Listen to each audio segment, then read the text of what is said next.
Hello students, स्वागत है आप सभी का फिर से हमारे इस चैनल गॉड क्लासेस पर। तो बच्चों, पिछली जो हमारी वीडियो थी, पिछला जो लेक्चर था, उसमें हमने रिलेशन से रिलेटेड जो बेसिक्स थे वो किए थे, जिसमें मैंने आपको समझाया था कि ऑर्डर्ड पेयर क्या होता है या कार्टेशियन प्रोडक्ट क्या होता है। तो आई होप आपको वो समझ में आ गया होगा। जो बच्चे पिछली वीडियो नहीं देख पाए हैं, डायरेक्टली इस वीडियो पर आए हैं, तो आपसे रिक्वेस्ट है कि आप पहले पिछली वीडियो देखिए, क्योंकि वो वीडियो अगर आपने नहीं देखी तो ये क्वेश्चंस आपको समझ में आने वाले बिल्कुल भी नहीं हैं। तो पहले आप पिछली वीडियो देखिए, उसके बाद वहाँ समझिए बेसिक्स को, उसके बाद इस वीडियो पे आएंगे तो बहुत आसान आपको लगेगा, लेकिन उसके बिना शायद आप उतना अच्छी तरह से ना समझ पाएं। तो उसका लिंक मैं ऊपर आई बटन में देता हूँ, आप वहाँ पर जाइए और वो वीडियो देखकर फिर इस वीडियो पर जरूर वापस आइए। तो अब यहाँ पर हम चलते हैं क्वेश्चन नंबर फर्स्ट पर। ये क्वेश्चन करने से पहले मैं बता दूं कि जो एक्सरसाइज मैं यहाँ पर ले रहा हूँ, ये एक्सरसाइज एक्चुअली में जो प्योर मैथ्स की एनसीईआरटी एक्सरसाइज 2.1 है। अप्लाइड मैथमेटिक्स की क्योंकि बुक अभी एनसीईआरटी की अवेलेबल नहीं है, तो उनके लिए भी ये क्वेश्चन इंपॉर्टेंट है, क्योंकि टॉपिक दोनों का सेम ही है। तो हो सकता है आपकी जो बुक आएगी उसमें भी सेम ही क्वेश्चन हो, क्योंकि टॉपिक बिल्कुल एग्जैक्ट यहाँ पर सेम है। तो हम यहाँ पर स्टार्ट करते हैं क्वेश्चन नंबर फर्स्ट। यहाँ पर आपके पास ये ऑर्डर्ड पेयर और ये ऑर्डर्ड पेयर दोनों इक्वल दिए हुए हैं। तो हमने पिछले वीडियो में समझा था कि अगर दोनों ऑर्डर्ड पेयर आपस में इक्वल होते हैं तो उनके जो कॉरस्पॉन्डिंग एलिमेंट हैं, कॉरस्पॉन्डिंग मींस इसका जो फर्स्ट एलिमेंट है और इसका जो फर्स्ट एलिमेंट है वो आपस में इक्वल होगा, और इसका जो सेकंड एलिमेंट है वो इसके सेकंड एलिमेंट के इक्वल होगा। ऐसे कुछ किया था ना हमने। तो यहाँ पर देखो, ये जो फर्स्ट एलिमेंट है इसको इसके बराबर रखते हैं हम। तो ये हो गया x/3 + 1 = 5/3, और जो सेकंड एलिमेंट है उसको इस सेकंड एलिमेंट के बराबर रखते हैं। तो यहाँ पर आ गया y - 2/3 = 1/3। अब ये दो इक्वेशंस आपके पास अलग अलग हैं, दोनों को सिंप्लीफाई करना है। सिंप्लीफिकेशन में आई थिंक आप मास्टर हैं, तो आप बड़े इजीली इसको सॉल्व कर पाएंगे। तो 1 को आप उधर लेके जाएंगे, -1 हो जाएगा। इसको एलसीएम लेके आप सिंप्लीफाई करेंगे तो यहाँ पर आ गया आपके पास 2/3। 3 से 3 कैंसिल करेंगे, x की वैल्यू निकल गई 2। सेम यहाँ पर प्रोसीड करते हैं। -2/3 को आप जब उधर लेके जाएंगे तो +2/3 हो जाएगा। तो 1/3 और 2/3 इन दोनों को अगर आप ऐड करेंगे, क्योंकि डिनोमिनेटर सेम है, तो डायरेक्ट आपका आंसर आ जाएगा 3/3, और 3/3 क्या हो जाएगा, 1 के इक्वल हो जाएगा, यानी y की वैल्यू आ जाएगी 1। तो देखा कितना सिंपल क्वेश्चन था, कुछ भी कॉम्प्लिकेशन नहीं है, बशर्ते आपको ऑर्डर्ड पेयर की जो प्रॉपर्टीज हैं वो आनी चाहिए। अब हम चलते हैं नेक्स्ट क्वेश्चन पर। तो बच्चों, सेकंड क्वेश्चन में हमें दिया हुआ है the set A has 3 elements, set A has 3 elements and set B equals to 3 4 5। अब A में तो उसने बता दिया कि 3 एलिमेंट है, और B में एलिमेंट नहीं बता रहा। B में एलिमेंट हमें फाइंड करने हैं, लेकिन देखो यहाँ पर B में कितने हैं, 3 4 5, 3 एलिमेंट यहाँ पर है। मतलब क्वेश्चन आपको डायरेक्टली नहीं दे रहा, थोड़ा सा इनडायरेक्ट कर रहा है, लेकिन बात तो दोनों की एक है। यहाँ पर हम देखेंगे यहाँ भी 3 एलिमेंट है, यहाँ भी 3 एलिमेंट है। अब आपसे पूछता है then find the number of element in A cross B, यानी Cartesian product of A and B। तो कार्टेशियन प्रोडक्ट ऑफ A और B में कितने एलिमेंट होते हैं उसका हमें फार्मूला भी पता है। फार्मूला नहीं भी लिखोगे, डायरेक्ट आप मल्टीप्लाई कर दो। वैसे होता है कि cardinal number of A and B is equals to cardinal number of A into में कार्डिनल नंबर ऑफ B, यानी number of element in Cartesian product is equals to number of element in set A into में number of element in set B। अब ना set A के अंदर कितने element है, 3 element है, तो यहाँ पर आ गया 3। और B के अंदर कितने एलिमेंट है, B के अंदर भी 3 एलिमेंट है, तो टोटल आ गया आपके पास 9 एलिमेंट। यानी अगर आप इसका कार्टेशियन प्रोडक्ट निकालेंगे तो उसमें टोटल मिलाकर 9 एलिमेंट्स आएंगे। नेक्स्ट क्वेश्चन में कहता है, यहाँ पर हमें देखो एलिमेंट निकालने भी हैं। G आपको दिया है, H दिया हुआ है, G क्रॉस H निकालना है, H क्रॉस G निकालना है। तो पहले G क्रॉस H निकालते हैं। अब G क्रॉस H में क्या करना है आपको, ऑर्डर्ड पेयर बनाने। कार्टेशियन प्रोडक्ट क्या था, set of all ordered pair. तो यहाँ पर देखो G में सबसे पहली एलिमेंट लिया हमने 7, तो 7 का कार्टेशियन प्रोडक्ट बनाएंगे हम 5 के साथ। 7 का 5 के साथ भी बन सकता है, 4 के साथ भी हो सकता है, और 2 के साथ भी हो सकता है। अब दूसरा एलिमेंट लेते हैं हम 8 का कार्टेशियन प्रोडक्ट हम बनाएंगे, तो 8 5 आ गया, और 8 4 आ गया, और 8 2 आ गया। तो ये जितने भी ऑर्डर्ड पेयर थे, देखो कितने ऑर्डर्ड पेयर बने। यहाँ पर 2 एलिमेंट है, यहाँ पर 3 एलिमेंट है, तो 6 ऑर्डर्ड पेयर बनने चाहिए। तो 1 2 3 4 5 6, तो 6 आपके ऑर्डर्ड पेयर बन गए। ये निकल गया G क्रॉस H।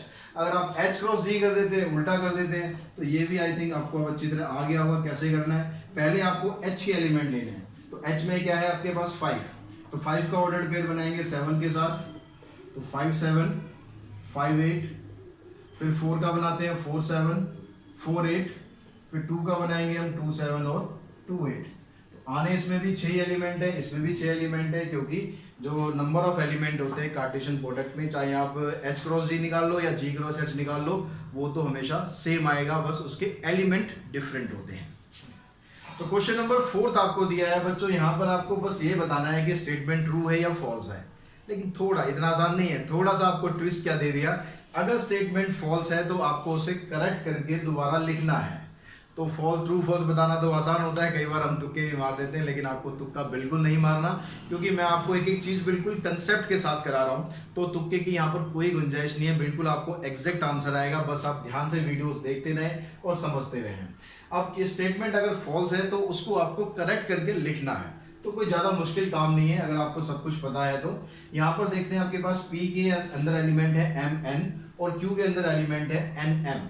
तो अगर आप इसका कार्टेशियन प्रोडक्ट निकालेंगे, तो अभी हमने पिछला क्वेश्चन भी किया था, क्वेश्चन नंबर 2, जिसमें हमने ये देखा था कि इसके अंदर जितने एलिमेंट है और इसके अंदर जितने एलिमेंट है, तो कार्टेशियन प्रोडक्ट में कितने एलिमेंट आएंगे, सिंपल क्या करना था, उनको मल्टीप्लाई करना था। तो इसके कार्टेशियन प्रोडक्ट में आने चाहिए 2 इंटू में 2 यानी 4 एलिमेंट आने चाहिए, लेकिन दिए कितने इसने आपको, 2 दिए हुए हैं, यानी स्टेटमेंट क्या है, ये फॉल्स स्टेटमेंट है। अगर स्टेटमेंट फॉल्स है तो उसे करेक्ट करके लिख देते हैं हम। अब करेक्ट करने में क्या आएगा, यहाँ पर सिर्फ ये गलती है कि यहाँ 2 एलिमेंट आपको दिए हैं, एक्चुअली में आने चाहिए 4 एलिमेंट। तो वो 4 एलिमेंट आप लिख के दिखा देंगे, क्या क्या आएंगे। देखो यहाँ पर m के साथ ऑर्डर्ड पेयर आप n का भी बनाएंगे ऐसे mn, लेकिन ऑर्डर्ड पेयर m और m भी तो लिख सकते हैं हम।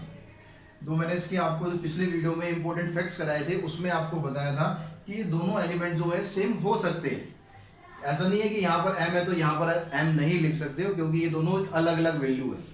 तो यहाँ पर हम लेते हैं फिर n के साथ ये n भी आ जाएगा और n के साथ ये m आ जाएगा। इस तरह से यहाँ पर आपके 4 ऑर्डर्ड पेयर बन जाएंगे, जो कि वहाँ पर आपको 2 दे रखे थे।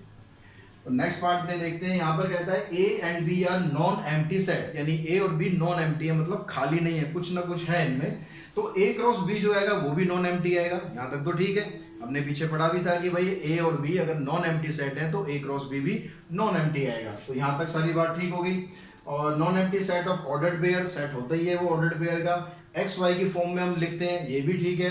इसमें जो पहला एलिमेंट होता है x, वो आप सेट A को बिलोंग करता है, और जो दूसरा एलिमेंट होता है वो सेट B को बिलोंग करता है। तो यहाँ पर ये स्टेटमेंट भी आपको ऐसे ही दी हुई है, दैट मीन्स ये स्टेटमेंट आपकी ट्रू है। क्लियर होगी बात। अगर यहाँ पर ऐसे दे दिया जाता कि जो एक्स वाई है, एक्स वाई किसके हैं, ordered pair B cross A के हैं, मान लो ऐसे दे दिया जाता, तो इसका मतलब होता है कि जो x B को बिलोंग कर रहा है और y A को बिलोंग कर रहा है।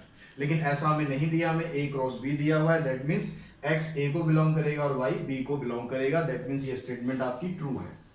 अगर हम यहाँ पर देखते हैं, A आपको A दिया हुआ है, B A दिया हुआ है, A cross B intersection phi निकालना, और फाई दिया हुआ है। तो पहले हम क्या करते हैं, B इंटरसेक्शन फाई समझ लेते हैं। इंटरसेक्शन हमने सेट वाले चैप्टर में किया था, इंटरसेक्शन क्या था, कॉमन एलिमेंट। तो अब B का आप इंटरसेक्शन निकालना चाह रहे हो फाई के साथ, अरे फाई के अंदर तो कुछ होता ही नहीं है भाई। अगर फाई के अंदर कुछ होता ही नहीं है तो कॉमन क्या निकलेगा, कुछ भी नहीं निकलेगा। तो कुछ भी नहीं निकलेगा मतलब A का आप क्रॉस कर रहे हैं किसके साथ, फाई के साथ, क्योंकि जो इसका इन दोनों का इंटरसेक्शन है वो कुछ नहीं आएगा, 0 आएगा। 0 मतलब नल सेट आएगा, तो नल सेट मतलब फाई हो गया।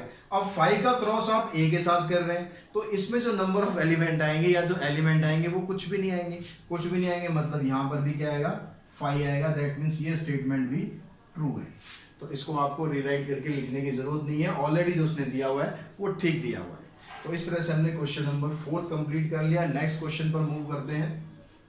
तो क्वेश्चन नंबर 5 में आपसे पूछा गया है, यहाँ पर ऑर्डर ट्रिपलेट पूछा गया है। तो ट्रिपलेट यानी A क्रॉस A यानी 3 सेट आपको लेने हैं। तो A का क्रॉस A के साथ ही निकालना है, फिर दोबारा A के साथ निकालना है, मतलब आपको फाइंड क्या करना है, A क्रॉस A का मतलब है कि जो ट्रिपलेट बनाना है आपको -1 1 का ट्रिपलेट -1 1 के साथ बनाना है, और फिर यहाँ भी -1 1 के साथ ही बनाना है। तो ट्रिपलेट में आपको बताया था मैंने, जैसे ऑर्डर्ड पेयर में 2 एलिमेंट आते हैं, ऐसे ही ट्रिपलेट में क्या होता है, 3 एलिमेंट आते हैं, एक x आ गया, एक y आ गया और एक z आ गया। इस तरह से आप ट्रिपलेट बनाते हैं इसका। तो ट्रिपलेट के लिए आपको 3 एलिमेंट पिक करने हैं। अब यहाँ पर देखो कैसे पिक करेंगे और कितने बनेंगे, कितने बनने का तरीका वही है। यहाँ पर देखो 2 एलिमेंट है, यहाँ पर भी 2 एलिमेंट है, यहाँ पर भी 2 एलिमेंट है, यानी टोटल आपके पास 8 ट्रिपलेट बनने चाहिए। 2 इंटू 2 इंटू 2। तो ये तो पता लग गया हमें कि 8 ट्रिपलेट बनेंगे। ये पता होने से आपको फायदा ये होगा, अगर कोई आपका मिस हो रहा है तो आप काउंट करके चेक कर सकते हैं कि पूरे आपके बने हैं या नहीं बने हैं। तो यहाँ पर हम बनाते हैं। देखो सबसे पहला ट्रिपलेट क्या बनेगा, पहले आप यहाँ से एलिमेंट लेंगे, एक एलिमेंट -1। अब इस -1 को आप इसको अब छोड़ दो, अब इन दोनों को आपको लेके चलना है। तो यहाँ से आपने पहले -1 लिया, फिर ये -1 लिया, तो -1 -1 -1, एक ट्रिपलेट ये बन गया। ये वाला भी सेम ही रखना है, ठीक है, इसको अभी छेड़ना नहीं है। तो यहाँ पर देखो -1, अब हमने इस -1 के साथ ये लिया था, अब इस -1 के साथ आप ये ले लेंगे, तो -1 और 1। तो इसके साथ हमने ये भी ले चुके एक बार और इसके साथ ये भी ले चुके, यानी इसका काम हो गया खत्म। अब हम इसको लेंगे, पहला वाला भी सेम ही रखना है आपको। अब देखो यहाँ इस 1 के साथ क्या लेंगे, हम इस -1 को ले लेते हैं, और 1 के साथ ये पहला वाला सेम ही रखना है, इस 1 के साथ ये वाला 1 ले लेते हैं। तो देखो 4 तो ये बन गए आपके, 4 किससे बने, इस -1 से। अब इसके हमारे सारे एलिमेंट खत्म हो गए जो भी इस -1 के साथ बनने चाहिए थे। अब हम ले लेते हैं यहाँ पर +1 को, तो +1 को लेंगे तो फिर इसके साथ पहले ये आएगा -1, फिर -1, फिर 1, फिर इस -1 के साथ ये वाला +1 आ जाएगा, ठीक है। अब इसके साथ ये दोनों हो गए। अब पहला तो आपको सेम ही रखना है। अब ये वाला एलिमेंट लेंगे 1, फिर इसके साथ इसको बना देंगे, और फिर 1 के साथ इसको और इसको बना देंगे। तो इस तरह से अगर आप काउंट करेंगे 1 2 3 4 5 6 7 8, यानी आपके 8 ट्रिपलेट बन गए, यानी आपने बिल्कुल ठीक करा है, इसमें कोई गलती की गुंजाइश नहीं है। 6 क्वेश्चन में आपको दिया हुआ है कि A क्रॉस B के ये एलिमेंट्स हैं, A क्रॉस B में ये एलिमेंट आपने निकाले हुए हैं, तो आपको A और B सेट बताना है। तो A सेट और B सेट बताने के लिए हमें करना क्या है, बस अगर आपने A क्रॉस B लिखा हुआ है, जैसे हमने ऑर्डर्ड पेयर में पढ़ा था, अगर हम A क्रॉस B लिखते हैं ऐसे, और ऑर्डर्ड पेयर एक्स वाई की फॉर्मेट में है, तो x किसको बिलोंग करता है, x A को बिलोंग करेगा, x belongs to A and y belongs to B। यही पढ़ा था हमने कि y यहां से बिलोंग कर देगा और x A से बिलोंग करेगा। तो यहां पर भी A क्रॉस B है। A क्रॉस B का मतलब हो गया जो पहला एलिमेंट है जो x के प्लेस पर है, यानी जो फर्स्ट मेंबर है, इसका फर्स्ट मेंबर किसको बिलोंग कर रहा है, सेट A को बिलोंग कर रहा है। तो सेट A में ये वाला A आ गया, ये A आ गया। अब सेट में क्या होता है, अगर आप इसको ऐसे लिखोगे, हम पहले ऐसे लिख लेते हैं A A B B, ठीक है, ये सेट के अंदर एलिमेंट आ गए। अब सेट वाले चैप्टर में हमने कॉन्सेप्ट पढ़ा था कि सेट में अगर एलिमेंट रिपीट होता है तो उसको हमें रिपीट करने की जरूरत नहीं है, तो आप सिंपली इसको ऐसे लिख सकते हैं A और B, ये एलिमेंट हो गए। अब सेट B को देखते हैं, B में कितने एलिमेंट है। B में आप देखेंगे तो कौन सा एलिमेंट लेना है, B में जो बाद वाला एलिमेंट है, जो सेकंड मेंबर है। सेकंड मेंबर क्या आ रहा है आपके पास, x आ रहा है, y आ रहा है, फिर यहां पर x आ रहा है और फिर y आ रहा है। तो यहां पर भी देखो एलिमेंट रिपीट हो रहे हैं, तो रिपीट करने की आपको जरूरत ही नहीं है। तो यहां पर एलिमेंट आ गया x और y, तो सेट A हमारा A भी हो गया और सेट B x y हो गया। इस तरह से क्वेश्चन नंबर 6 आपका कंप्लीट हो जाता है। तो बच्चों क्वेश्चन नंबर 7 में आपको सेट A दिया, सेट B दिया हुआ है, सेट C दिया हुआ है, सेट D दिया हुआ है। आपको क्या करना है, यहाँ पर 2 पार्ट दिए हुए हैं, दोनों को आपको वेरीफाई करना है। तो फर्स्ट पार्ट में देखो, फर्स्ट में कहता है A cross B intersection C equals to this. तो इस चीज को वेरीफाई करेंगे, और वेरीफाई करने के साथ साथ ये एक प्रॉपर्टी का भी काम कर रही है। तो इसको याद रखने के लिए कुछ ज़्यादा ऐसा कोई मुश्किल नहीं है। जैसे आप मल्टीप्लिकेशन में करते हैं कि A मल्टीप्लाई B ऐसे हो गया, मतलब याद रखने का तरीका बता रहा हूँ। इसको मल्टीप्लाई बोलना नहीं है, वैसे कार्टेशियन प्रोडक्ट बोलना है, ठीक है। बीच में फिर इंटरसेक्शन का साइन है, फिर A मल्टीप्लाई C, तो या तो आपसे ऐसे हो जाएगा। पहले हम इसको वेरीफाई कर लेते हैं कि ये एक्चुअली होता भी है या नहीं होता है। तो उसको वेरीफाई करने के लिए पहले हम लेफ्ट हैंड साइड को पिक करते हैं फर्स्ट पार्ट में। तो LHS आपकी जो आएगी वो है A intersection A Cartesian product of B intersection C। तो यहाँ पर देखो A की जो एलिमेंट है वो आपके पास है 1 2, A के एलिमेंट हमने लिख लिए 1 2, और Cartesian product of B intersection C। अब B और C का इंटरसेक्शन देखो, B का और C का इंटरसेक्शन क्या है, कुछ नहीं है भाई। B और C में तो कुछ भी कॉमन नहीं दिख रहा हमें।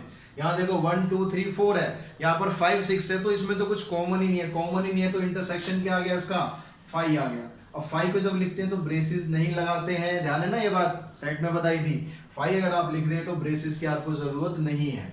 अब यहाँ पर देखो, यहाँ पर एलिमेंट आ गया 1 2, इधर आ गया 5। अब 5 का क्रॉस आप किसी के साथ भी करें तो क्या आएगा, कुछ नहीं आएगा। कुछ नहीं आएगा मतलब 5 आ जाएगा। तो लेफ्ट हैंड साइड तो इसकी 5 आ गई। राइट हैंड साइड और समझ लेते हैं। राइट हैंड साइड में हमें क्या करना है, राइट हैंड साइड में चाहिए आपको ए क्रॉस बी, फिर इंटरसेक्शन ऑफ ए क्रॉस सी।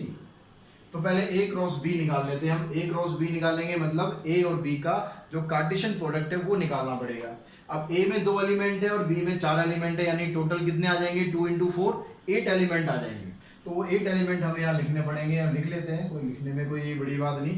1 का कार्टेशियन प्रोडक्ट सबके साथ बना देते हैं बारी बारी से। अब तक आपको समझ में तो आ ही गया होगा कि कार्टेशियन प्रोडक्ट हम कैसे बनाते हैं, तो इसमें कोई कंफ्यूजन नहीं होनी चाहिए किसी को भी। 1 के साथ इन चारों का बन गया, फिर 2 के साथ इन चारों का बना देते हैं हम।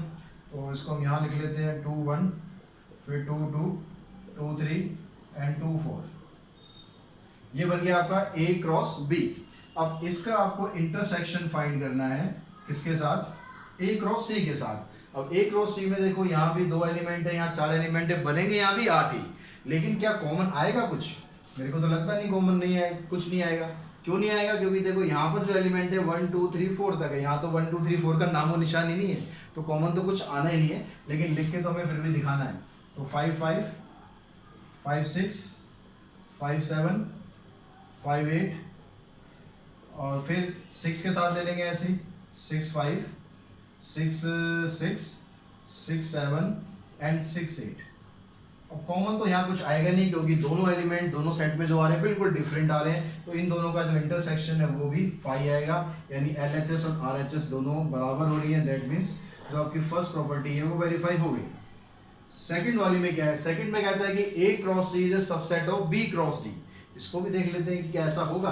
तो A क्रॉस C आपको निकालना है, यानी 1 5। A क्रॉस C निकाल लेते हैं हम।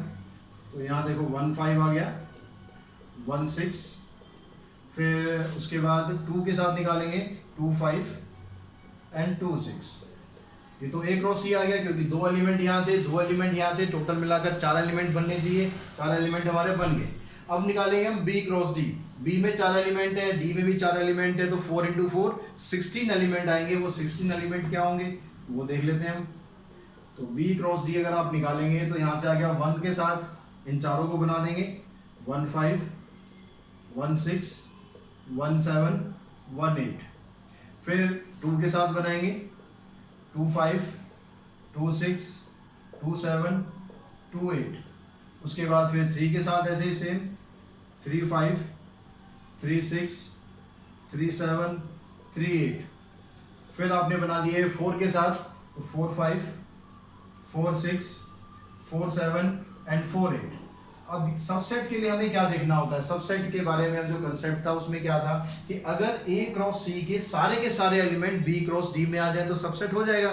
तो देखो क्या है यहाँ पर ऐसा हो रहा है कि सारे एलिमेंट आ रहे हैं नहीं आ रहे हैं। तो यहाँ पर देखो पहले 1 5 को देखो, 1 5 यहाँ पर आ रहा है, 1 6 ये भी आ रहा है, 2 5 भी आ रहा है भाई, 2 6 ये भी आ रहा है। तो इसके जो सारे के सारे एलिमेंट है वो सारे के सारे B क्रॉस D में आ रहे हैं, यानी element of A cross C is contained in B cross D. Therefore A cross C is a subset of A cross C is a subset. Subset का साइन ऐसे था C की तरह ही B cross D, क्योंकि A cross C के सारे element B cross D में आ रहे हैं, तो A cross C B cross D का सबसेट होगा।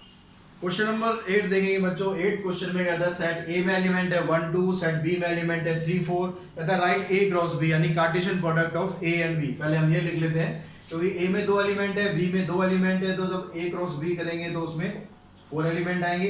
4 एलिमेंट क्या क्या बनेंगे देखो 1 3 और 1 4 2 3 एंड 2 4। 4 एलिमेंट ये बन गए। अब उसके बाद कहता है कि how many subset will A cross B है। जो ये A क्रॉस B सेट आया इसके कितने सबसेट होंगे।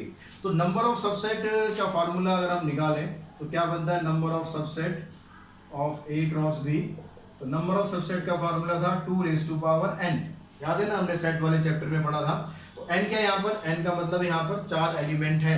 तो ऑर्डर्ड पेयर जो है ये ऑर्डर्ड पेयर एक एलिमेंट काउंट होगा। इस तरह से टोटल 4 एलिमेंट है, यानी 2n4। तो 16 एलिमेंट आएंगे, यानी 16 सबसेट आएंगे।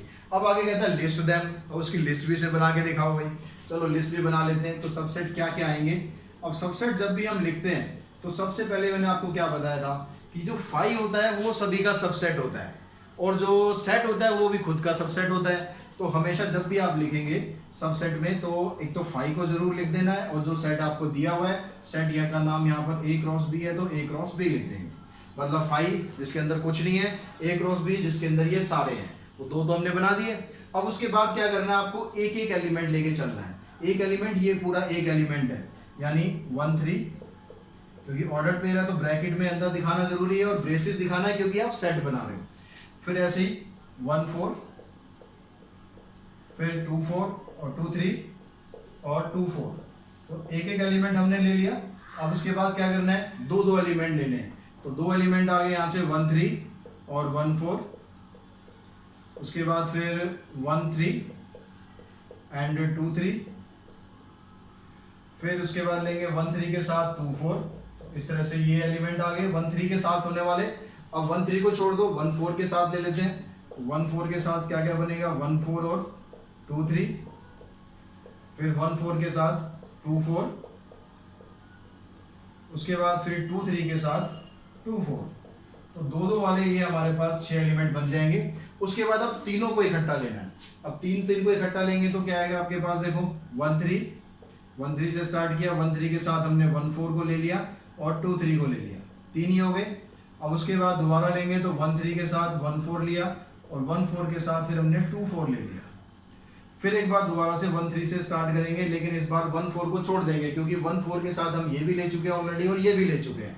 तो अब 1 4 को आप छोड़ दो, 1 3 के साथ डायरेक्टली लेते हैं हम 2 3, तो 2 3 के साथ आ जाएगा 2 4, तो इसका एक ही एलिमेंट बना। अब 1 3 से जितने भी बन सकते थे वो कंप्लीट कर दिया। 1 4 से बनाते हैं, तो 1 4 से एक ही एलिमेंट बनेगा, 1 4 2 3 एंड 2 4। अब देखो काउंट करो, टोटल 16 हुए नहीं हुए, 1 2 3 4 5 6 7 8 9 10 11 12 13 14 15 16, तो इस तरह से 16 सबसेट हमने इसके यहाँ पर बना के दिखा दिए। तो क्वेश्चन नंबर 9 में बच्चों हमें दिया हुआ है कि सेट ए और बी दो अलग अलग सेट है, एंड ए 3 एलिमेंट, मतलब सेट ए के अंदर 3 एलिमेंट है, सेट बी के अंदर 2 एलिमेंट है। If x1 y2 and z2 are in a cross b, तो a क्रॉस b के अंदर ये 3 एलिमेंट आ रहे हैं, तो a cross b has 3 element हो गए, x1 y2 एंड z1। या आप सीधा इसको ऐसे दिखाओ कि a cross these are elements belongs to a cross b, ठीक है, सिंपली मैथमेटिकल लैंग्वेज में लिखते हैं। ये तीनों एलिमेंट इस सेट को बिलोंग कर रहे हैं। अब ये आपसे पूछता है कि सेट ए और बी क्या है, और x y एंड z ये डिस्टिंक्ट एलिमेंट है, सब अलग अलग हैं। तो यहाँ पर देखो a क्रॉस b को ये बिलोंग कर रहा है, दैट मीन्स जो पहला एलिमेंट है, जो पहला एलिमेंट यहाँ पर कौन कौन सा हुआ, एक तो x हो गया, डिफरेंट कलर से कर देते हैं थोड़ा, x y और z, ये कौन से है, पहले एलिमेंट है। पहले एलिमेंट किसको बिलोंग करेंगे, सेट ए को।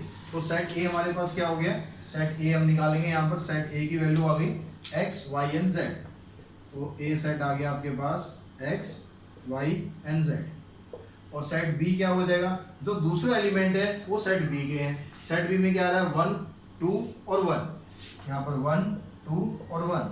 अब यहाँ पर देखो 1 जो है रिपीट हो रहा है, सेट में हमें रिपीट नहीं करना होता, तो हम क्या करेंगे, इसको लिख देंगे 1 और 2। तो सेट बी के अंदर 1 और 2 आ रहे हैं, सेट ए के अंदर x y z आ रहे हैं। अब नेक्स्ट क्वेश्चन है, उसमें कहता था Cartesian product a cross a has 9 element. तो a का अगर हम कार्टेशियन प्रोडक्ट a के साथ कर रहे हैं, उसमें 9 एलिमेंट आ रहे हैं, उसमें से 2 एलिमेंट आपको दिए हुए हैं, यानी जो -1 0 है ये भी सेट a क्रॉस a को बिलोंग कर रहा है, और जो 0 1 है ये भी सेट a क्रॉस a को ही बिलोंग कर रहा है। यानी इसका मतलब क्या हुआ, जो पहला एलिमेंट है वो भी सेट a में से ही लेना है, और जो दूसरा एलिमेंट आ रहा है वो भी सेट a में से ही लेना है। तो सेट a आपके पास क्या बन जाएगा, देयरफॉर सेट a, अब देखो यहाँ पर जो पहला एलिमेंट है -1 है, दूसरा एलिमेंट है वो 0 है, यहाँ पर फिर 0 आ गया, तो हमें रिपीट करने की जरूरत नहीं है, तो ये 1 आ गया यहाँ पर। तो सेट ए के अंदर ये 3 एलिमेंट है। अब 3 एलिमेंट का आपको फिर इन तीनों के साथ ही क्रॉस निकालना है, तो तब मिलाकर 9 एलिमेंट बनेंगे। तो आपको जो बाकी के एलिमेंट है सिर्फ वो बताने हैं, रिमेनिंग एलिमेंट्स। तो रिमेनिंग एलिमेंट्स हम यहाँ पर लिख देते हैं, इन दोनों को उसमें से छोड़ देंगे, remaining element of A cross ए। तो यहाँ पर देखो -1 0 1 का क्रॉस -1 0 1 के साथ ही करेंगे, तो -1 का -1 के साथ किया, ये आ गया, -1 का 0 के साथ किया, तो -1 0 आ गया, वो ऑलरेडी यहाँ लिखा हुआ था, उसको हम छोड़ देते हैं, क्योंकि हम बाकी के बचे हुए जो है सिर्फ वो बता रहे हैं, तो इसको हम छोड़ देते हैं। फिर -1 का 1 के साथ बन जाएगा, ये आ गया। अब -1 से बन गए तीनों, अब 0 से बनाते हैं, तो 0 के साथ -1 हो गया, 0 -1, फिर 0 के साथ इस 0 का बन गया ऑर्डर्ड पेयर, और 0 के साथ फिर 1 का बनेगा, वो ऑलरेडी यहाँ पर दिया हुआ था, उसको भी हम छोड़ देते हैं। अब 0 के साथ हो गए तीनों, अब 1 के साथ लेते हैं, 1 के साथ -1 बन जाएगा, 1 के साथ 0 और फिर 1 के साथ 1। तो ये जो बाकी के 7 एलिमेंट थे, देख लो, काउंट कर लो, 1 2 3 4 5 6 7, ये 7 एलिमेंट ये आ गए, 2 एलिमेंट यहाँ पर है, तो टोटल मिलाकर हो गए इसके 9 एलिमेंट। तो इस तरह से हमने एक्सरसाइज 2.1 फिनिश कर दी है, जो कि प्योर मैथ्स वालों के लिए थी। लेकिन ये क्वेश्चन जो है ये अप्लाइड मैथमेटिक्स वालों के लिए भी है, जिसमें हमने ऑर्डर्ड पेयर और कार्टेशियन प्रोडक्ट से रिलेटेड जो प्रॉब्लम्स थी उनको सॉल्व किया है। आई थिंक ये एक्सरसाइज करने के बाद आपको इस तरह के जो क्वेश्चंस होंगे ऑर्डर्ड पेयर के या फिर कार्टेशियन प्रोडक्ट के, उसमें कोई भी प्रॉब्लम नहीं आने वाली है। तो आज की वीडियो में हम इतना ही करते हैं। नेक्स्ट वीडियो में हम कंटिन्यू करेंगे रिलेशंस को, जो कि इसका नेक्स्ट टॉपिक है और बड़ा इंपॉर्टेंट टॉपिक है। तो अगर आपने अभी तक भी चैनल को सब्सक्राइब नहीं किया है तो बहुत ज़रूरी है कि आप चैनल को सब्सक्राइब जरूर करें और बेल आइकन को प्रेस करके रखें। आपका एक सब्सक्रिप्शन हमारे लिए एक टॉनिक होता है, एक मोटिवेशन का काम करता है। हमें भी इंस्पिरेशन मिलती है कि आपको हमारा कंटेंट पसंद आ रहा है, हम लगातार आपको वो कंटेंट प्रोवाइड करते रहेंगे। आज की वीडियो में इतना ही। Thanks to all.